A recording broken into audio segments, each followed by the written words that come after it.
Salut à tous et bienvenue dans cette nouvelle vidéo qui va être un petit challenge.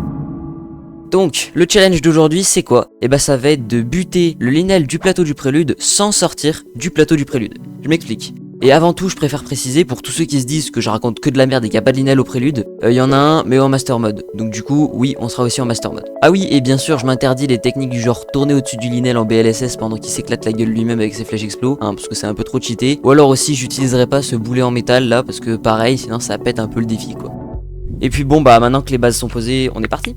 Du coup, je démarre une partie en master mode, bien évidemment. Et ensuite, on va commencer à farmer l'équipement et aussi à faire les 4 sanctuaires. Donc dans un premier temps, je vais très rapidement faire le sanctuaire des bombes, puis le sanctuaire du Polaris. Et juste, entre temps, j'irai prendre la tour, parce que ça permettra de se TP un peu partout sur le plateau, ce sera quand même beaucoup plus pratique. Puis ça fait un point assez en hauteur pour démarrer des BLSS. Sauf que la tour, il y a un mur invisible pour pas qu'on puisse sauter trop loin normalement et pour qu'on ait les grosses cinématiques de merde une fois qu'on redescend. Sauf que moi, j'ai fait un win bomb pour ne pas me taper leurs cinématiques à la con qui sont en plus complètement buggées vu que j'ai fait déjà un sanctuaire avant. Et comme ça, je peux directement rentrer dans le deuxième sanctuaire. Bon alors après ça je me suis rappelé qu'en fait j'avais besoin de regarder ces cinématiques pour ensuite pouvoir avoir le doublé.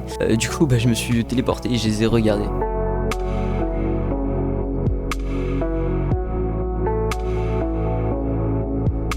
Ensuite on va aller farmer de la bouffe, des armes et tout dans la petite forêt du plateau du prélude, parce que j'essaie de m'équiper au mieux pour ce combat face à un Lynel qui aura quand même 5000 PV. Et avec des branches d'arbres qui tapent du 2 et se pètent au bout de 3 coups, c'est un peu compliqué. Puis après, je termine les 2 derniers sanctuaires en ayant récupéré au préalable ce fameux doublé. Et ensuite, je vais quand même aller choper des épées un peu plus costauds que des branches d'arbres ou des Masuboku. Donc là, voilà, si vous ne le saviez pas, derrière la petite cascade, là, il y a des coffres avec de l'équipement plutôt sympa pour le niveau du plateau du prélude. Voilà, donc un arc Boko, une épée de soldat, bref, quelques petits trucs. Bon après, ce qui m'intéresse le plus, c'est ce coffre avec cette plateforme qui n'est là donc que en master mode, parce que c'est la meilleure arme du plateau si on exclut du coup l'épée du Lynel. Pour l'atteindre, j'ai d'abord eu une première idée qui, après une réflexion, n'était pas forcément incroyable. C'était de buter ce truc là, et le coffre en fait est tombé littéralement trop bas pour que je puisse l'attraper avec mon Polaris.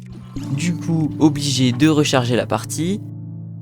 Et après ça, je meurs comme une merde en tombant dans l'eau. Donc obligé de recharger la sauvegarde. Et puis après, m'est venue une deuxième idée. Du coup, je me téléporte à Cryonis.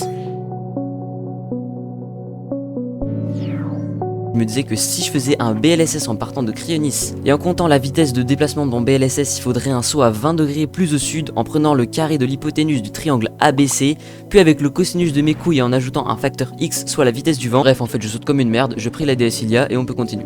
Bon, après, je termine le farm en allant récupérer l'arc de soldat qui est tout en haut, c'est pour ça que je me disais que j'allais récupérer la paravoile. Plus, je vais récupérer les flèches qui sont juste ici, et après, c'est parti. Et c'est là que je me suis rendu compte qu'en fait j'aurais pu ne pas farm du tout et récupérer juste l'espadon de chevalier, l'arc de soldat et les flèches. Parce qu'en fait ça suffira à buter le Lynel, je suis désolé. Parce que ma technique en fait elle est pas si compliquée que ça. Elle consiste à juste parer toutes ses attaques. Avec un petit peu d'entraînement ça devient super facile. Après on lui met une flèche dans la tête, on lui monte dessus, pas d'esprit mal placé s'il vous plaît. Et puis on spam Y comme si notre vie en dépendait. Et on fait ça longtemps. Très longtemps.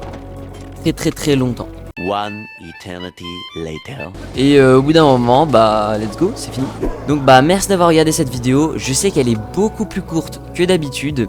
En fait, j'ai aussi fait cette vidéo histoire de sortir quelque chose au mois d'août. Parce que honnêtement, là je me suis lancé dans un projet que je pensais qu'il allait être beaucoup plus rapide que ça. Et en fait pas du tout. Donc je vous donne pas de date parce que même moi j'en ai pas. Mais j'espère qu'il sortira d'ici maximum quelques semaines. Donc voilà, la prochaine fois on finit Breath of the Wild dans Master Mode sans prendre de dégâts.